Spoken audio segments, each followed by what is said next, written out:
Thank you so much for joining us this morning on this important presentation on the UI Compensation Trust Fund, post-COVID, and to learn more about the measures included in the governor's package to address financing issues related to the integrity of the fund. As we all know, Hawaii's capacity to pay unemployment benefits is forecasted to drop this year after 2 years of federal bailouts, prompting legislation to use taxpayer revenue to shore up the safety net typically supported by businesses.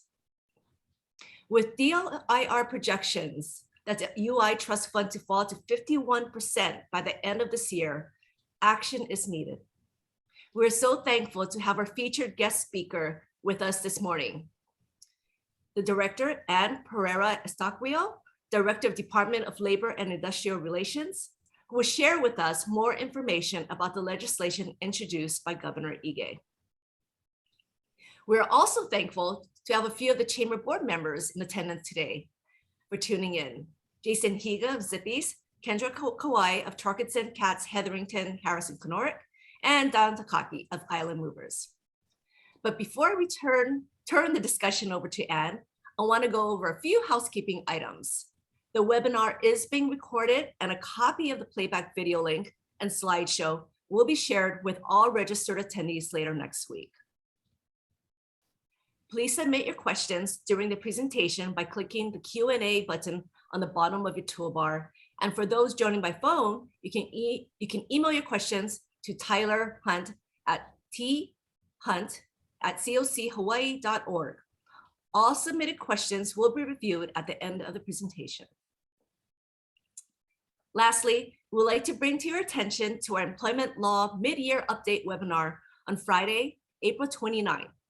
Guest speakers Jeff Harris, John Kenorick, and Michelle Kauinui will discuss legislative and judicial updates titled From Pandemic to Endemic and Retention and Recruitment. Register online at cochawaii.org. Now let's get started with the program. We're so thankful to have the director with us this morning to provide more detailed information on the Insurance Compensation Trust Fund. At this time, I'm passing the virtual microphone over to Anne. Thank you. Good morning, everyone. And thank you so much, Sherry, for that introduction. I appreciate all of your time and for allowing me to come here today to present to you the impact that the state has felt in regards to labor, the workforce, and the impact on the Unemployment Insurance Trust Fund and its solvency and integrity, and how we can move forward to try to mitigate the impact to employers as a whole, as well as maintain the integrity of our trust fund. So I have here with me today our Deputy Director, Joanne Vidinhar, who is going to help me through the presentation with this slideshow. So let's get started. So the Unemployment Insurance Division is in charge of overseeing the Unemployment Compensation Trust Fund. The Unemployment Compensation Trust Fund normally is 100% funded by contributions paid by employers into the fund to pay out benefits to individuals who are eligible for unemployment insurance while they are unemployed for no fault of their own.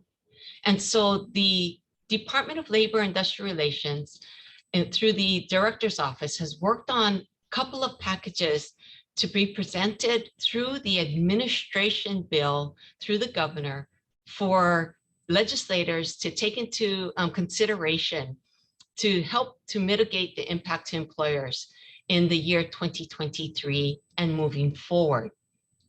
But I wanted to talk a little bit about first Act 1 from last year, what has impacted employers and will continue to impact employers in a positive way to help us get through the unprecedented claims that were filed through the pandemic.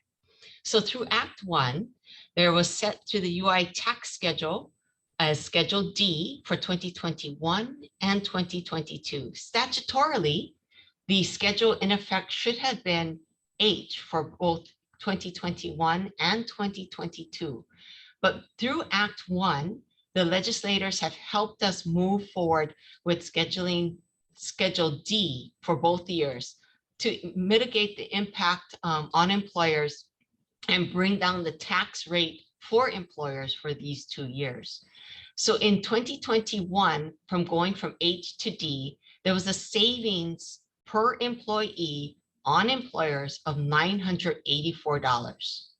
In 2022, going from Schedule H to Schedule D, there was a savings per employee for employers of $1,084 that greatly minimized the amount of taxes or contributions an employer would have to pay into the unemployment insurance fund in order to pay out benefits to employees who become unemployed for no fault of their own. Also, Act 1 omitted benefit charges for 2021 and 2022 due to COVID for contributory employers. And so the impact to the rate on employers was significant. It made sure that the benefit charges being charged for the COVID period was not then directly impacted on employers.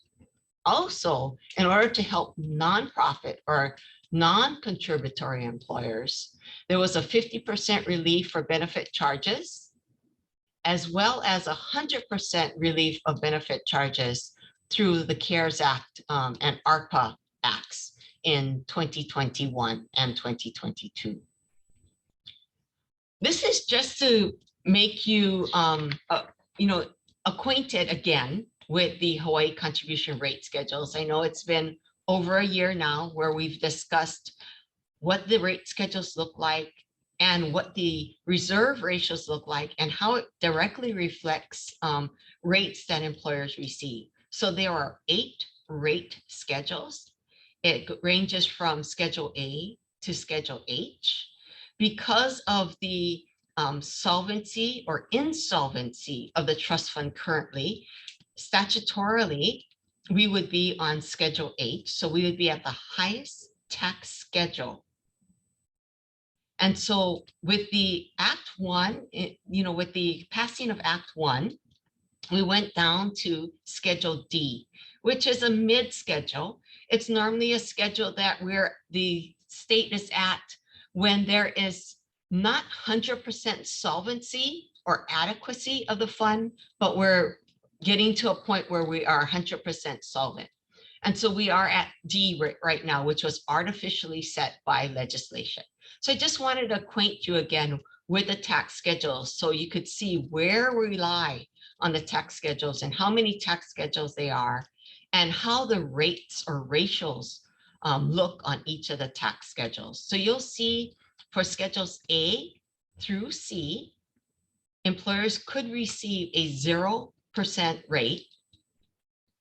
And then starting from Schedule D, it moves up from a 0 to some type of percentage on an impact of an employer on a ratio.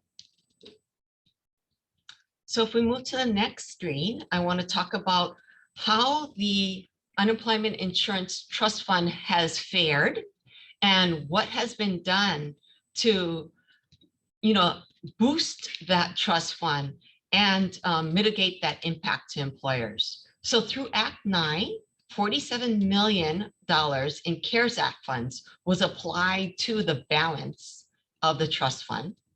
Another $700 million in ARPA funds were appropriated by the legislators in 2021 to mitigate the impact on the trust fund.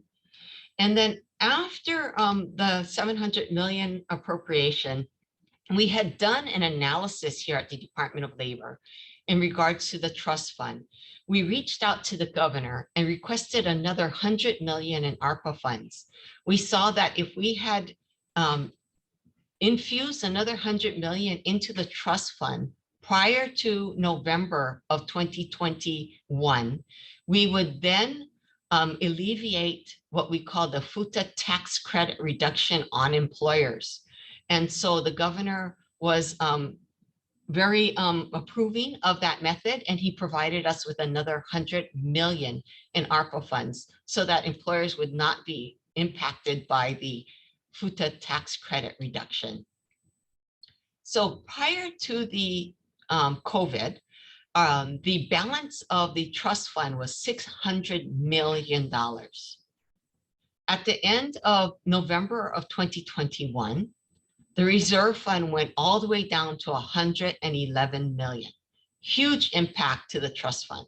The only reason why there was 100 million in the trust fund at that time is because of all the infusion of cash, or we would have been at a negative or insolvency rate in the unemployment insurance fund at the end of November 2021.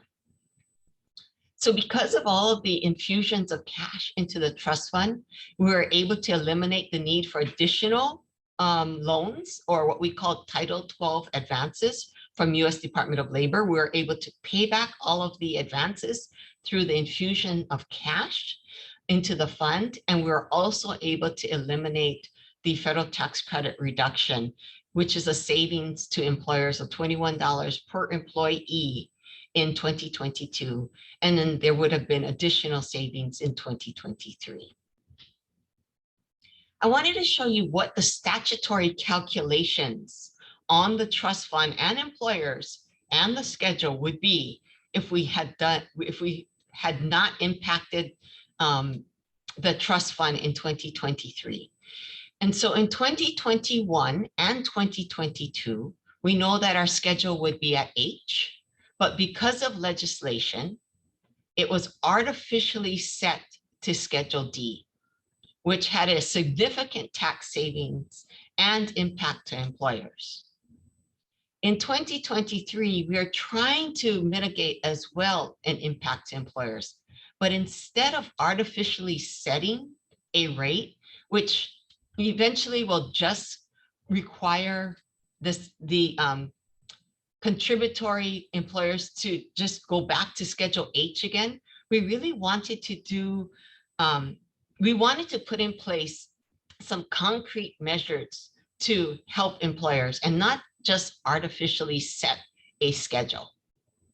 And so that's what we are proposing in our bills through the legislation this year, which will move in 2023 from a Schedule H and in 2024 from a Schedule G to lower tax schedules. And that's what I'd like to talk about moving forward. So through House Bill 2160 and Senate Bill 3128, we wanted to adjust the benefit cost ratio and not just artificially set a schedule for a particular year. The benefit cost ratio is the total benefits paid during a 12-month period divided by all earnings or wages for employees. So the highest benefit cost ratio is what is relevant to what we look at to determine what our adequate reserve is going to be. So in 2023, the statutory benefit cost ratio calculation statutorily now would be set at 7.09%. Prior to the pandemic, pre-pandemic, the benefit cost ratio calculation was 2.2%, which was taken from a March 2010 calculation, which was the highest benefit cost ratio in the last 10 years. If we eliminate the benefit cost ratios between the anomaly period, which is the pandemic period, we would get rid of the 7.09% benefit cost ratio, as well as other higher cost ratios, and implement a cost ratio lower than the 7.09% calculated statutorily for 2023. And so if we eliminated June 2020 through August 2021, the next highest benefit cost ratio would be 2.28%. And that would be September 2021 rate of 2.2 for the benefit cost ratio. And that's what we're trying to do. We're trying to set a benefit cost ratio that will be in place for a long period of time. And so it amends the definition of the adequate reserve fund from not just the highest within the last 10 years, but eliminating the anomaly period and taking the highest after the anomaly period, which would result in the benefit cost ratio of 2.28% for the years 2023 to 2030, a very long period of time.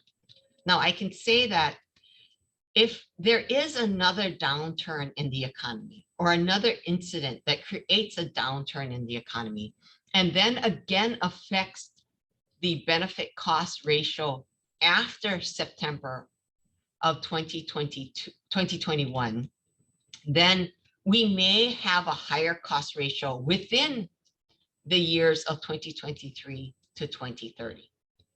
If everything stays stagnant, then we continue to keep the 2.28% benefit cost ratio with the passing of one of these proposed legislative bills. Now, I can tell you House Bill 2160 stalled, so it is not moving through the legislative process. But Senate Bill 3128 is now in front of the Finance Committee. That bill should be passing out and going to the full Senate and House for concurrent resolutions. And we're hoping to see that they agree at some point to pass this Senate Bill 3128 and make it law. That way, we would make sure to really work on bringing down the tax schedules or rates for employers moving forward, hopefully into 2030. Then employers, contributory employers, would still be able to replenish the trust fund with this 2.28% benefit cost ratio, but still not face the highest tax rates through statutory taxes of Schedule H. Also, setting the benefit cost ratio to a 2.28% will not require the legislator to just stick with this tax schedule or path moving forward, where if they felt that any future downturns in the economy and increases in the benefit cost ratio, they would still have the opportunity to artificially set tax schedules, even though Senate Bill 3128 were to pass. I want to show you how we get that benefit cost rate for what we're considering the highest tax rate in the last 10 years. And so if you look at this chart we have in front of you, the June 2020 period through the August 2021 period is what we're considering the pandemic period or anomaly period. And we would be eliminating or excluding, I should say, those benefit cost ratios. You'll see within that time period, March of 2021 was where we would get the highest rate of the benefit cost rate of 7.085, so 7.09%, which would probably be used for the next 10 years unless we see an even worse downturn than we did from the pandemic. So we wanted to eliminate that. We felt that if we used anything higher than 2.28%, it would still have a major impact on employers. So we decided to eliminate all the way up to August 2021 and select the benefit cost ratio for September of 2021 of 2.277%, effectively 2.28%.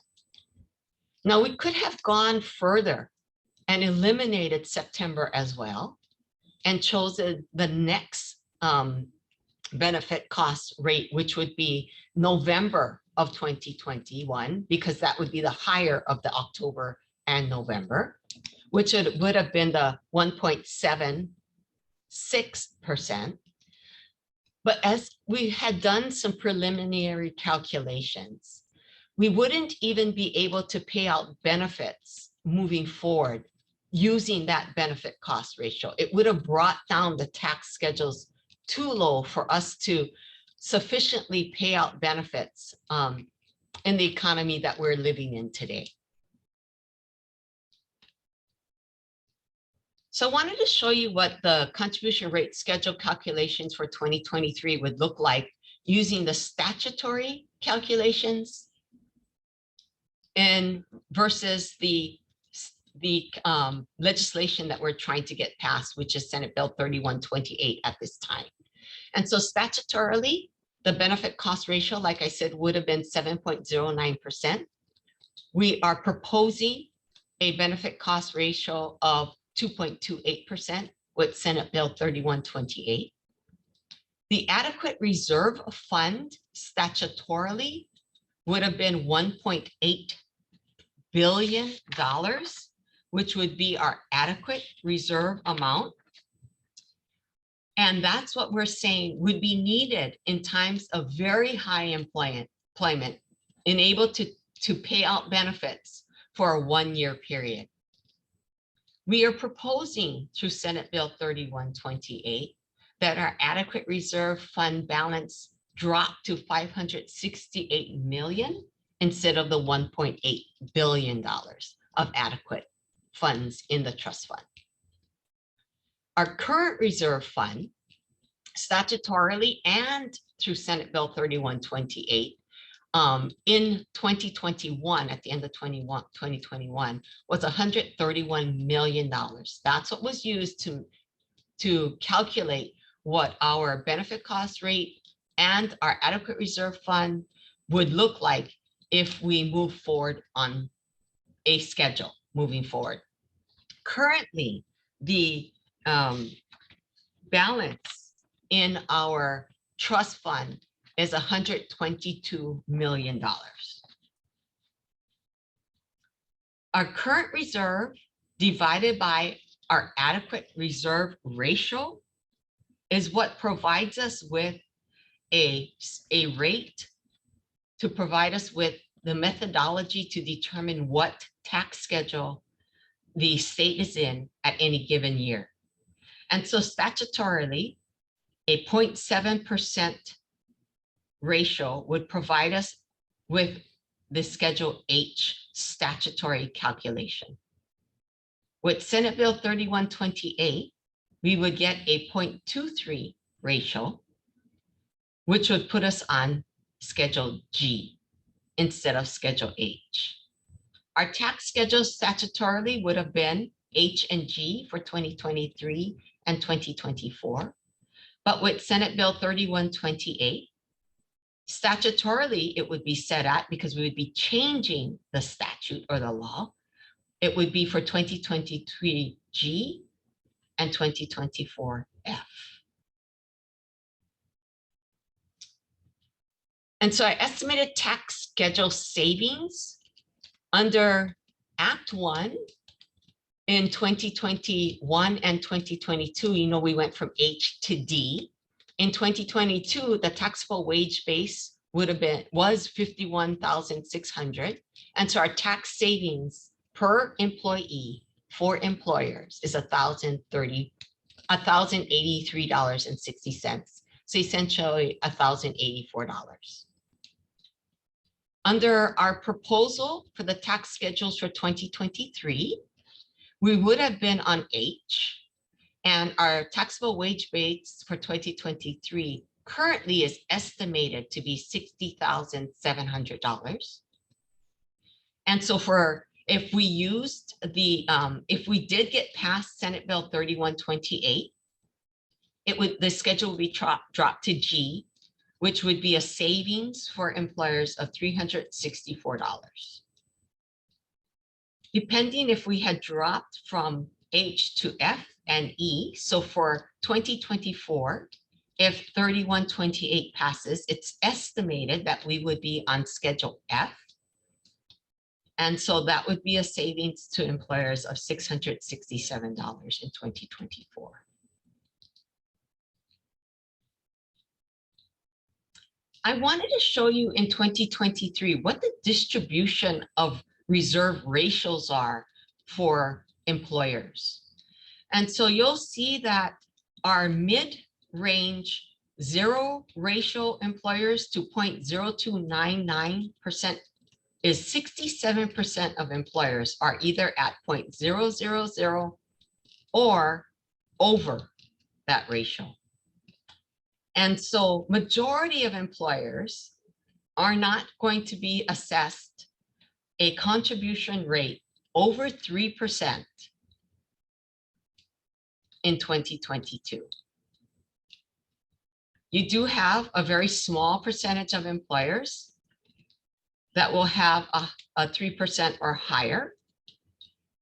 And then you'll notice that our new and reactive employers, 14%, which falls under the 3% as well of 2.4% on Schedule D. And then another huge percentage of that is our 14% of delinquent employers. And so majority of employers in 2022 on Schedule D will not be paying over 3% on their contribution rate for unemployment insurance due to the artificially set schedule of D through Act 1. Whereas if it was on Schedule H, you'd see that employers would be paying 5.2% or lower instead of 3.0% or lower. And no one would have been receiving a percentage rate lower than 2.4% on Schedule H.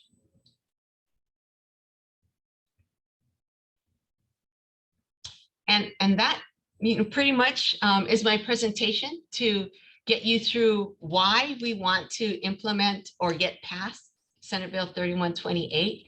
I'm definitely available for any questions. So Trevor? Yeah, thank you so much, Anne, for the in-depth analysis and in-depth conversation on this. And I know it's a tough topic to wrap your head around, so really appreciate you taking the time. We did get a few questions through email, so I'll go through those. But if anyone in the participants right now wanted to add a question, you can through the Q&A on the bottom of your screen. But one of the questions we did receive is, what is the impact going to be for the unemployed if the legislation is not passed? I know you touched on for employers, but what about the unemployed? Right. So, we can predict what's going to happen to the unemployed. So for unemployment insurance purposes, each state unemployment insurance office is mandated and regulated by federal requirements. Prior to the pandemic, 100% of the unemployment insurance expenditures was federally funded. The Unemployment Insurance Division did not receive a penny in state or general funds to run its operations. Of course, we have had to reach out to the legislators in the past year and a half to request additional funds to help us move through this pandemic period. So because of the federal requirements, we are obligated and required to make payment to the unemployed, whether the trust fund goes insolvent or not. So the unemployed will still continue to be able to receive benefits through the Title 12 advance loans from the federal government, so U.S. Department of Labor, to any state agency that goes insolvent. But of course, now again, that falls on employers, because employers are then obligated through the FUTA tax credit reduction to pay back the loan if the state cannot pay back the loan in a timely manner. Got it. Got it. Okay. And another one, which I think you touched on in the presentation, but what is the impact to employers if the legislation isn't passed? Like, how dire would it be, or what would kind of be maybe worst case scenario if this bill didn't pass? So it would be very dire. Yeah. So we would definitely be on Schedule H in 2023 because there has not been any legislation yet passed. So statutorily, we are actually calculated to be on Schedule H until something is done through legislation. And as you could see on the tax schedules on Schedule H, the lowest tax rate that employer would get was 2.4%. And so no employer would get anything lower than that. Also, our adequate reserve would be set at $1.8 billion. So just to get to that level, we would be on H for many, many years to come. Wow. And what what can businesses or business owners do in terms of this bill to help maybe pass it through? What advocacy efforts? I know the chamber is a big part of that, but from an individual business owner standpoint, what could they do to help you and help get this through the finish line? Right. I know employers are busy and I don't expect them to be at any of the hearings because, some of those hearings are rather lengthy, but just a letter of support for the bill to finance, to the labor chairs, to the WAM committee, just to let them know that this bill is extremely important for the success and well-being of employers in the state.